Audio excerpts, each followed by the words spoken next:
한 주간 편안하셨습니까? 자, 우리 앞뒤 좌우 인사 나누겠습니다. 주님의 교회 잘 있으십시오. 하여튼 오늘 오신 분들은 반전의 역사, 체득의 축복, 표징의 영광이 충만하게 있는 2월 달이 될 줄로 믿습니다. 참 제가 어제도 2월 1일 어제 정말 하나님이 1월 1일 날은 참 힘든 날이었는데 2월 1일이 되니까 하나님 반전의 역사를 주어서 이렇게 눈을 많이 내려주셔. 그래서 반전의 역사가 어제부터 다시 시작됐다 생각합니다. 자, 오늘은 그 미래교회 10페이지 목사가 답변해야 될 7 펀더멘탈. 펀더멘탈이라는 것은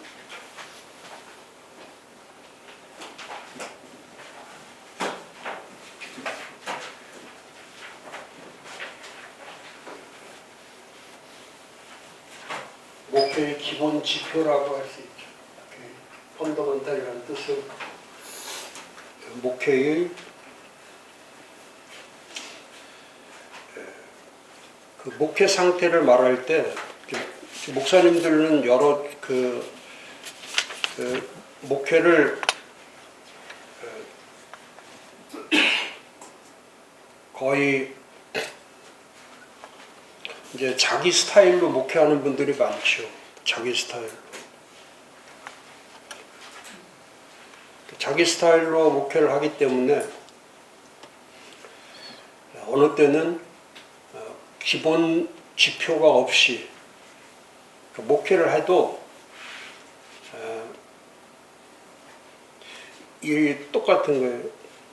경제 상태를 파악할 줄 알면 돈을 함부로 투자하거나 돈을 함부로 사용하지 않죠. 근데 경제의 기본 지표가 없는 사람들은 항상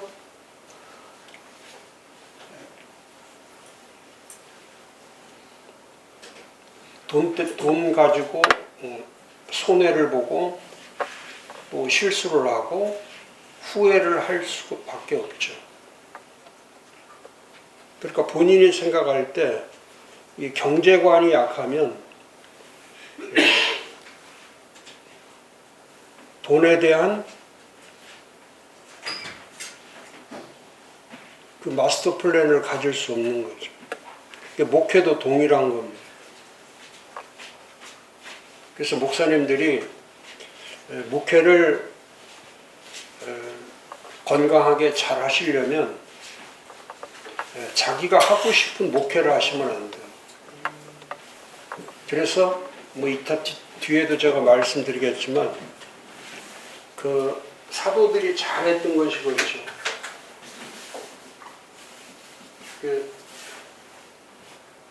이 사도적 목회는 가장 중요한 게 첫 번째 텍스트가 있어요.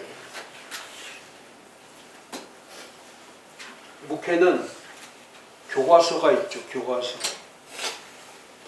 그러니까 교과서라는 게 뭐냐면 아이들이 공부를 할 때에 참고서를 많이 보는 애들은 정석을 모르기 때문에 만점을 맞을 수가 없어요. 참고서로 가지고 공부를 하는 아이들은 만점을 맞지 못하죠. 왜냐하면 문제들은 전부 다 문제의 출처는 어디에서 나오냐면 다 교과서에서 나오는 거죠. 교과서를 중심으로 해서 나오는 거죠. 그래서 지금도 마찬가지지만 수능 만점 맞는 아이들, 그 수능 만점 맞는 아이들한테 전국 수석 1등 하는 아이들한테 기자가 인터뷰를 하면은 항상 10년, 20년, 30년, 40년, 50년이 지나도 아이들의 대답은 언제나 동일하죠. 뭐를 중심으로 공부했다고 그래요? 교과서 중심으로 공부했다고 반드시 얘기해요. 근데 변명이 많은 아이들은 틀린 게 개수가 많으면 많을수록 아이들이 불평하는 거는 부모가 뭐를 안 사줘서 공부를 못했냐면 참고서를 사주지 않아서 공부를 못했다고 생각하죠. 목회도 동일한 거예요. 아무리 많은 교회 성장에 관한 책이 있고 아무리 많은 설교집이 있고 아무리 많은 자료들이 있어도 성경을 알지 못하면, 성경이 교과서니까 성경을 알지 못하면 아무리 많은 것을 가지고 있어도 목회를 잘할 수가 없죠. 똑같은 거예요. 그 성경을 좁혀가면 이 교회도 마찬가지예요. 교회를 세우는 것도 교과서대로 해야 됩니다. 그 교과서에 우리가 성경에 정답으로 말씀하신 것이 교회 교과서가 사도행전이죠. 사도행전이라고 하는 교과서가 주어진 거예요. 그러니까 사도들이 날마다 모여서 가르친 것이 뭐냐면 이 교과서를 가르친 거예요. 교과서. 성경을 가르친 거예요. 이 성경의 교회를 가르친 거예요. 계시된 성경의 교회. 우리가 잘 아는 것처럼 에베소서 3장 9절에 보면 감추어져 있던 그 비밀의 경륜, 그 비밀의 경륜을 드러나게 하셔가지고,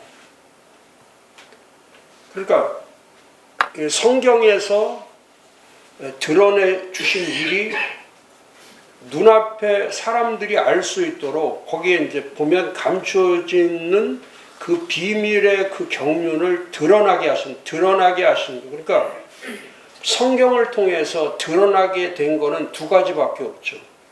성경을 통해서 드러난 거, 우리가 눈에 볼 수 있도록 드러난 거는 첫 번째가 예수 그리스도죠. 예수 그리스도를 통해서 감춰져 있던 비밀이 예수 그리스도인데 그 성경을 통해서 예수 그리스도를 드러낸 거죠. 또 하나, 하나님이 드러내신 사건이 두 가지뿐인데 하나가 예수 그리스도고 두 번째가 교회죠. 모든 사람들이 눈으로 볼 수 있도록 드러난 것이 교회입니다.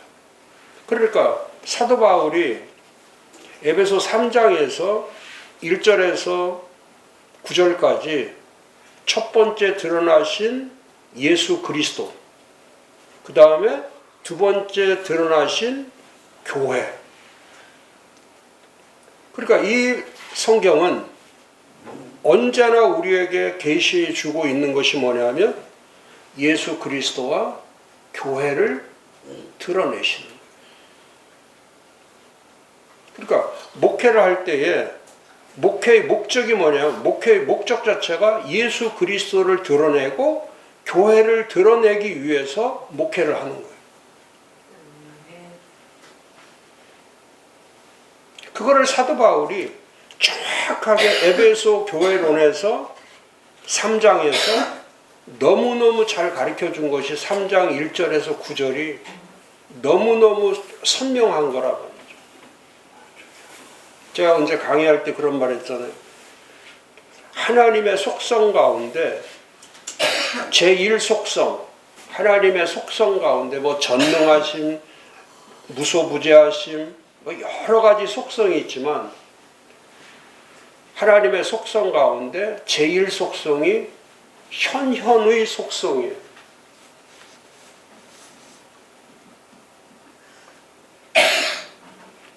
현현한 것은 나타내시는 속성을 얘기합니다. 하나님은 한마디로 표현하면 스스로 나타나시는 분. 이 속성이 가장 강하죠. 그러니까 하나님은 언제나 우리는 알 수 없어요. 디모데서에서도 디모데전서 6장에서도 얘기했지만은 하나님은 볼 수도 없고 하나님은 알 수도 없고 볼 수도 없고 하나님을 가까이 할 수도 없고 하나님 같은 빛도 없고 하나님은 전혀 인간에 의해서 통제되시는 분이 아니고 하나님은 언제나 나타나시는 분이에요. 그러니까 이 온 우주 만물의 목적은 하나님의 나타나심을 보게 하시는 거죠. 하나님의 나타나게 하심을 보게 하는. 그러니까 한마디로 얘기하면 제가 창조 말씀드릴 때도 이 하나님의 창조의 목적은 절대 인간을 위한 게 아니죠. 이 창조의 목적 자체가 이 하나님을 위한 거예요. 하나님을 위한 거예요. 창조 목적 자체가. 그러니까 창세기 1장을 가지고서는 이 창조를 설명할 수가 없지. 이 창조가 완성된 창조라고 생각하는데 사실은 완성된 창조는 2장 1절부터가 완성된 창조죠. 제7일이 되었을 때 그 7일의 창조 가운데 가장 위대한 창조가 뭐냐면 안식의 창조죠. 안식을 창조하시는. 그러니까 인간 창조보다 위대한 거는 하나님이 나타나시는 그 안식이라는 게 뭐냐면 하나님이 나타나시는 걸 가리켜요. 하나님이 현현되심을 얘기하는 거예요. 그러니까 지금도 하나님은 창조 때부터 지금도 동일하게 일하시는 하나님이 뭐냐면 스스로 나타나시는 하나님이시죠. 스스로 나타나시는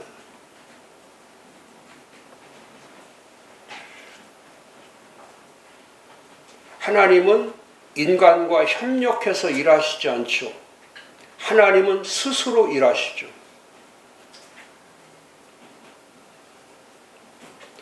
그래서 그걸 섭리론이라고 부르는 거예요. 이 주권론보다 하나님의 주권론보다 더욱 그 상위 개념이 주권의 하나님보다 더 상위 개념이 섭리의 하나님이시죠. 제가 늘 얘기하지만 이 주권의 하나님은 강하죠. 이제 은혜의 하나님, 이 은혜의 하나님보다 강력한 게 주권의 하나님이고 주권의 하나님보다 더 강력한 게 섭리의 하나님이죠. 모든 게 은혜예요. 모든 게 은혜죠. 우리는 인간은 은혜를 모르죠. 은혜를 알면은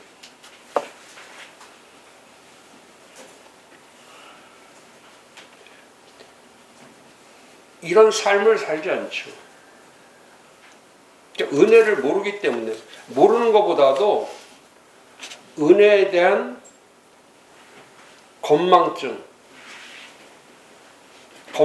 은혜 건망증 환자들이 수두룩하죠. 그러니까 은혜를 알아야 하나님을 아는 건데 은혜를 모르니까 자신밖에 모르는 거예요. 그러다가 자꾸 또 하나님 은혜 까먹고 또 자기가 드러나고 또 하나님 은혜 까먹고 또 자기 드러나고.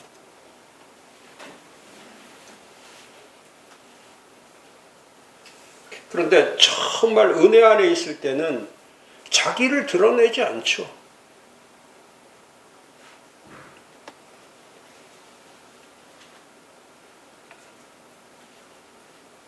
기도할 때도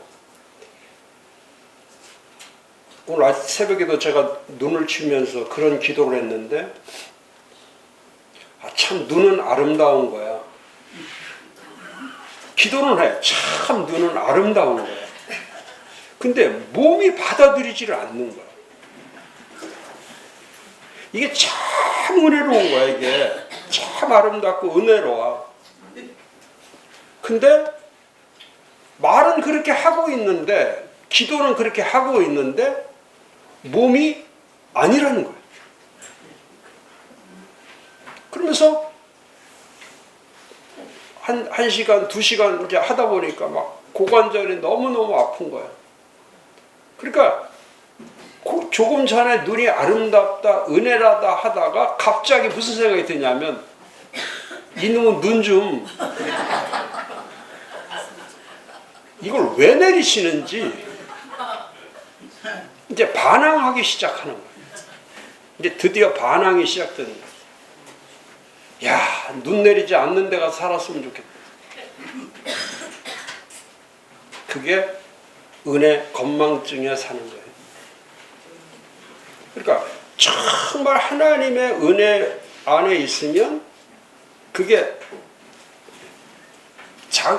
은혜의 가장 중요한 의미는 자신을 드러내지 않는 걸 은혜라고 하는 거예요. 자신이 드러나지 않는 거.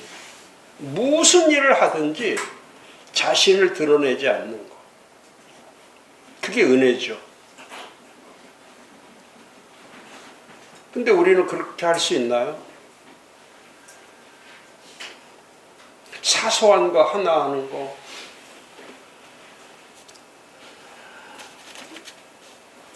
어제도 제가 이제 요즘에 이제 블루베리 전지할 때니까, 지금 이제 전지 시기니까, 그래서 전지를 잘하는 사람이 누가 있나, 블루베리 전지를 잘하는 사람이 누군가 해서 그 동영상을 찾아봤더니 제가 가지고 있는 게 한 10개 정도 되잖아요. 근데 그 사람이 가지고 있는 게 한 1000개 정도 되더라고요. 저런 거. 제가 가지고 있는 블루베리 이렇게 1000개인데 진짜 끝이 안 보여. 끝이 안 보여. 그러면서 이제 그 전지하는 거를 다 3년생, 5년생 다 전지하는 방법이 다른 거예요. 그러면서 열매도 굵고 그 다음에 이쁘게 이렇게 봤을 때 이제 그런 말을 해요.